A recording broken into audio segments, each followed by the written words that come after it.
Observe bem esse objeto no qual está assistindo a esse vídeo. Não importa se é um celular, um tablet, um computador ou uma televisão. A menos que seja um engenheiro eletrônico, muito provavelmente você não sabe exatamente como funciona toda a tecnologia capaz de levar uma informação gerada no meu apartamento até onde você está, muito menos como ela é processada dentro do aparelho no qual você a assiste e transformada em fótons e ondas sonoras para que seu cérebro a compreenda. E isso não é problema nenhum. Estou apenas ressaltando que a evolução tecnológica que a civilização humana vivencia atualmente só foi possível porque nosso conhecimento vem se tornando cada vez mais segmentado. Cada um de nós sabe muito bem sobre muito poucos assuntos. É a soma do conhecimento de todos que nos proporciona o estilo de vida que temos atualmente. O que estou tentando dizer é que, apesar de sermos inteligentes, somos limitados. Nossos sentidos são mais do que suficientes para a sobrevivência como caçadores-coletores na superfície da Terra, papel que cumprimos com sucesso durante quase 200 mil anos. Mas com o surgimento do enorme cérebro que carregamos em nossas cabeças, começamos a descobrir truques capazes de aumentar a nossa percepção da realidade. Um dos principais nos foi fornecido pela óptica. Foram as lentes e os arranjos que fazemos com elas que nos permitiram ver coisas muito menores do que os nossos olhos conseguem enxergar e coisas muito maiores também. Nossos antepassados notavam essa enorme faixa esbranquiçada cortando o céu noturno de um lado a outro e tentavam entender, com sua percepção limitada, o que era aquilo. Os chineses a chamavam de Rio Prateado, os indianos Curso do Ganges Celestial, os Tupi-Guarani Caminho das Andas, mas foram os gregos que a batizaram oficialmente. Hera, a esposa de Zeus, teria derrubado o leite de seu seio ao perceber que iria amamentar o filho de uma das amantes do marido. Leite lácteo via láctea. Nossos limitados olhos, incapazes de acumular luz suficiente para distinguir, tiveram que esperar Galileu apontar seu telescópio para o firmamento para entender o que era realmente aquele derramamento de leite celestial. Estrelas. Ao estudar pequenas nuvenzinhas prateadas no firmamento, em especial uma chamada Andrômeda, percebemos que fazemos parte de um conjunto de estrelas semelhante, também arranjado em espiral. Nós vemos a Via Láctea no céu dessa maneira porque estamos dentro de um de seus braços. Além de Andrômeda, só existem mais 2 objetos visíveis a olho nu que não fazem parte da Via Láctea. Eles estão aparecendo nesse instante. Consegue distingui-los? Essas são as nuvens de Magalhães, pequenas galáxias que orbitam a nossa. Tenho certeza de que você já as viu, mas muito provavelmente pensou que eram apenas nuvens comuns. Tudo o mais que você vê nesse céu são estrelas, poeira e gases dentro da nossa galáxia. E hoje sabemos que a Via Láctea é apenas mais uma integrante de uma família de centenas de bilhões. Estou falando tudo isso porque a viagem que faremos hoje será longa e exigirá muita abstração. Com nossos olhos, mal conseguimos ver além da nossa galáxia, mas hoje chegaremos ao limite do universo. E nessa jornada você vai entender como o homem descobriu que o universo tem um limite e como é possível saber o que nós veríamos se conseguíssemos chegar até lá. Vamos começar? Só te recomendo uma coisa: capriche no protetor solar. Antes de mais nada, já que vamos até o limite do universo, precisamos saber onde ele fica, certo? O universo observável tem aproximadamente 93 bilhões de anos-luz de diâmetro, pouco mais de 46 bilhões de anos-luz de raio. Como nós sabemos disso? Porque este homem, o Edwin Hubble, descobriu em 1929 que a grande maioria das galáxias está se afastando de nós. E não apenas isso. Quanto mais distantes, mais depressa elas se afastam. Foi possível notar esses movimentos graças ao desvio da luz das galáxias distantes em direção ao vermelho. Está vendo essas linhas pretas? Essas são as faixas de absorção de luz dos diversos elementos químicos presentes na estrela que a emitiu. Se você ilumina algo feito de ferro, como essa grade no chão, e faz a luz emitida atravessar um prisma, vai notar faixas pretas indicando a absorção da luz pelo ferro. É essa característica da luz que nos permite saber do que são feitas as estrelas. E essas faixas de absorção se repetem por todo o universo, porque, bem, ele é formado pelos mesmos elementos. Quando observamos galáxias distantes, vemos esses padrões escorregarem para o lado do vermelho, o que indica que as ondas de luz se esticaram e, por consequência, que o espaço aumentou de tamanho. Nós só conseguimos enxergar até 46 bilhões de anos-luz, o limite do universo visível, porque além dele a luz se estica tanto que se torna invisível. A coisa mais distante que conseguimos ver, não importa para que lado olhamos no universo, é isso aqui, a radiação cósmica de fundo. Ela foi prevista no modelo do Big Bang quando descobrimos que não é possível formar átomos a temperaturas acima de 3000 Kelvin. Como nós sabemos disso? Sabe aqueles gigantescos e caríssimos aceleradores de partículas que nós já construímos? Pois é, eles servem para encontrarmos informações como estas. Foram as medições feitas durante colisões de partículas que nos fizeram perceber que no instante do Big Bang, a temperatura do universo era de aproximadamente 1 decilhão Kelvin. Este número aqui.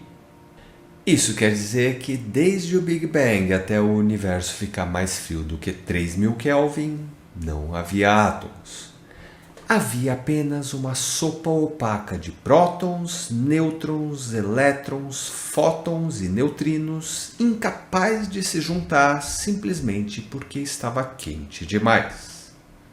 No momento em que os átomos se formaram e o universo deixou de ser opaco, esses fótons que faziam parte da sopa primordial, num flash, passaram a viajar pelo universo transparente. E é isso que vemos nessa imagem. Um registro de uma esfera de 46 bilhões de anos-luz de raio em torno de nós, formada por fótons criados durante o Big Bang, quando eles finalmente se libertaram do universo opaco. Essa esfera, esse limite máximo que conseguimos ver, se chama horizonte de partículas. É o local mais distante de onde um fóton poderia ter saído desde o início do universo e chegado aos nossos olhos. Então, o horizonte de partículas é o nosso destino, a fronteira do universo visível.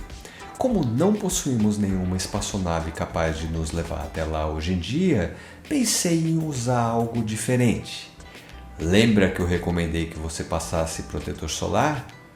É porque nós vamos viajar em um barco. Galáxias, desvio para o vermelho, horizonte de partículas, universo opaco. Tudo isso é abstrato demais para os nossos cérebros de caçadores-coletores. Vamos tentar criar um cenário mais familiar, um mais palatável às nossas mentes. Nele, ilhas serão galáxias. A ilha em que estamos será a Via Láctea, as mais próximas às nuvens de Magalhães e Andrômeda, e aquelas mais ao fundo, as mais distantes de todas, as últimas que conseguimos ver, são as que estão no horizonte de partículas. Porque você não esperava que ao chegarmos no horizonte de partículas encontraríamos uma sopa de prótons, elétrons e nêutrons, não é mesmo? Afinal, isso que vemos agora é a luz que veio de lá há 13 bilhões e 500 milhões de anos, o que quer dizer que os átomos que se formaram por lá tiveram 13 bilhões e 500 milhões de anos para se organizarem em galáxias, certo? Tudo o que nós vemos está no passado. Olhe para a parede mais próxima e você a verá como era há alguns trilionésimos de segundo no passado. Isso acontece porque a imagem da parede é formada em nossas retinas por fótons que saíram dela à velocidade da luz. Aqui dentro da Terra, 300 mil quilômetros por segundo é muito rápido. Então tudo o que vemos por aqui é praticamente instantâneo. Mas quando olhamos para o espaço, para coisas muito distantes, começamos a notar o passado. A luz da Lua demora 1 segundo para chegar aqui, a do Sol 8 minutos, a de Andrômeda 2 milhões e 500 mil anos e a do horizonte de partículas 13 bilhões e 800 milhões de anos. Temos um elemento importante, então, a acrescentar na nossa analogia do universo arquipélago, a velocidade da luz. Precisamos encontrar, então, algo que se comporte como uma onda, assim como a luz. Será que há algo parecido com uma onda numa praia? Ótimo! As ondas no mar serão, então, ondas de luz.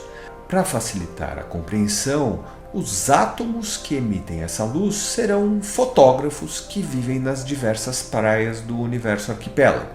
Eles tiram fotos constantemente e as colocam na água, ou seja, as fotos aqui seriam os fótons. E carregadas pelas ondas, as fótons chegariam às outras praias ou outras galáxias na velocidade da luz, ou nesse caso, na velocidade das ondas. Isso quer dizer que quando você recebesse uma foto aqui vinda de Andrômeda, ela teria demorado 2 milhões e 500 mil anos para chegar. Seria uma foto de 2 milhões e 500 mil anos, uma imagem do passado distante. Os fotógrafos nas praias de Andrômeda, nesse momento, estão tirando novas fotos e mandando para nós, mas elas demorarão mais 2 milhões e 500 mil anos para que as ondas as tragam até aqui. Serão um registro de um passado distante quando a recolhermos em nossas praias.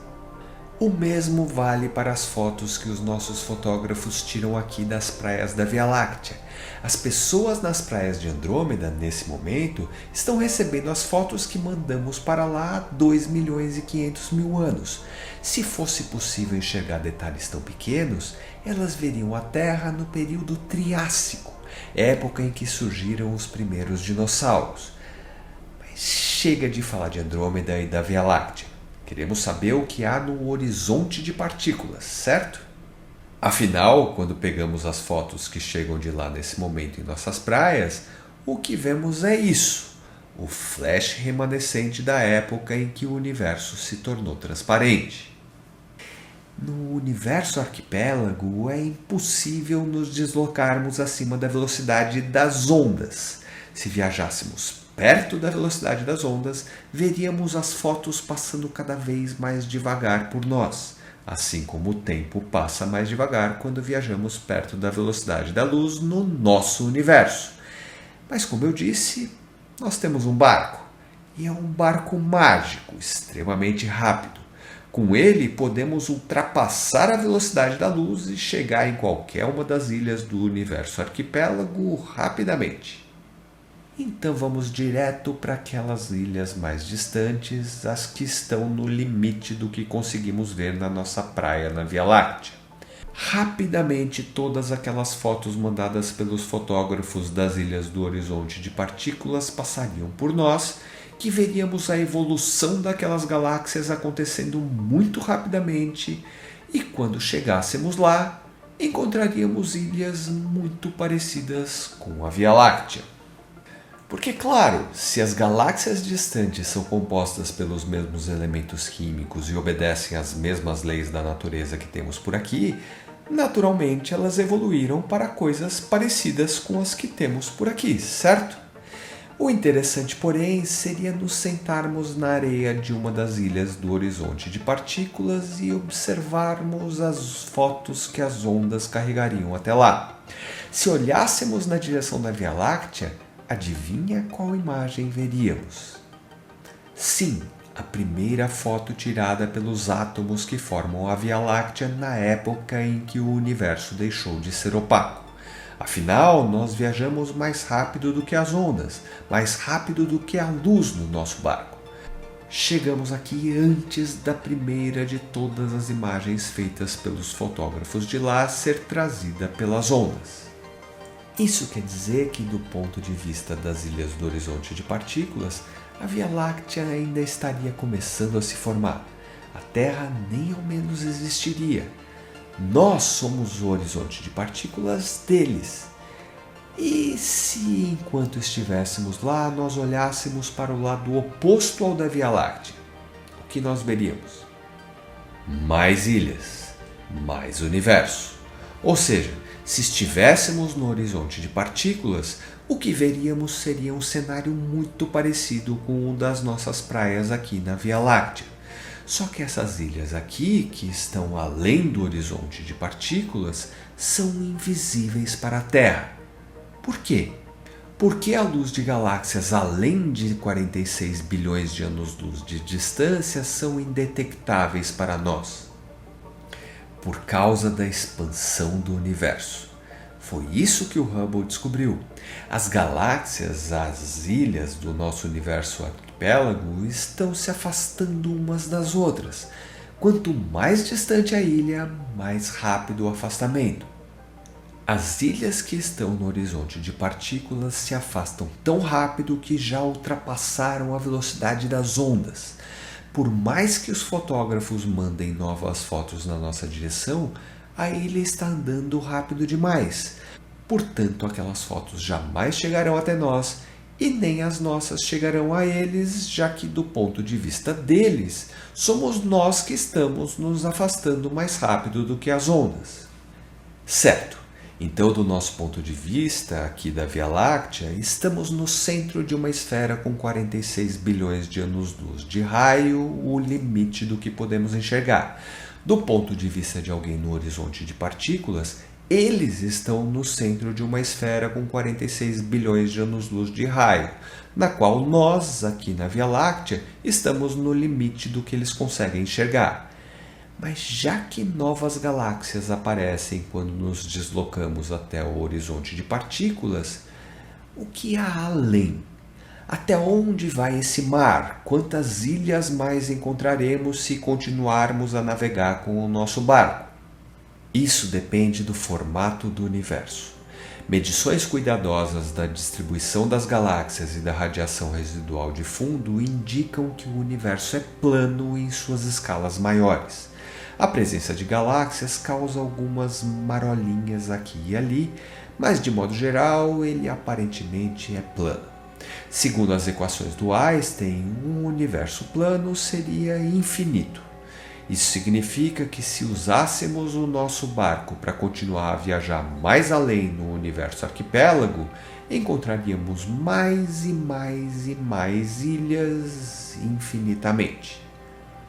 Mas e se as medições que fizemos não forem precisas o suficiente? Se for esse o caso, há ainda a possibilidade de que o universo tenha uma curvatura quadridimensional discretíssima, que escapa às medições que conseguimos fazer hoje em dia. Nesse caso, o universo seria uma hiperesfera, a superfície tridimensional de uma esfera em 4 dimensões.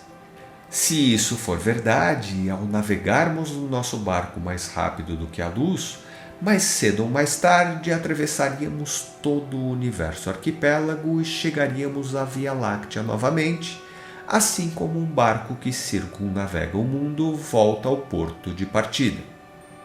E nós sabemos também o tamanho que o universo teria se fosse curvo. As medições que temos são precisas o suficiente para calcularmos isso. Segundo elas, o universo seria no mínimo 250 vezes maior do que o universo visível. Ou seja, Ou o universo é infinito e nós só temos acesso a uma esfera com 93 bilhões de anos-luz dentro dele, ou ele é finito, mas pelo menos 250 vezes maior do que essa esfera. Portanto, se fosse possível chegar até o limite do universo visível, o que veríamos seriam outras ilhas parecidas com a nossa. E se fosse possível continuar essa viagem indefinidamente, ou ela jamais acabaria e nós encontraríamos cada vez mais e mais e mais ilhas, ou ela terminaria quando chegássemos novamente à ilha Via Láctea, circunnavegando um universo no mínimo 250 vezes maior do que o que conseguimos ver. Entendeu agora porque eu pedi para você caprichar no protetor solar? Se você ficou curioso em saber como nós conseguimos medir o universo com tanta precisão, assista a este vídeo aqui. Esses foram os seguidores que contribuíram com o crescimento do canal nessa semana. Eu sou o Juliano Righetto e você acabou de assistir ao Somos Míopes porque somos breves.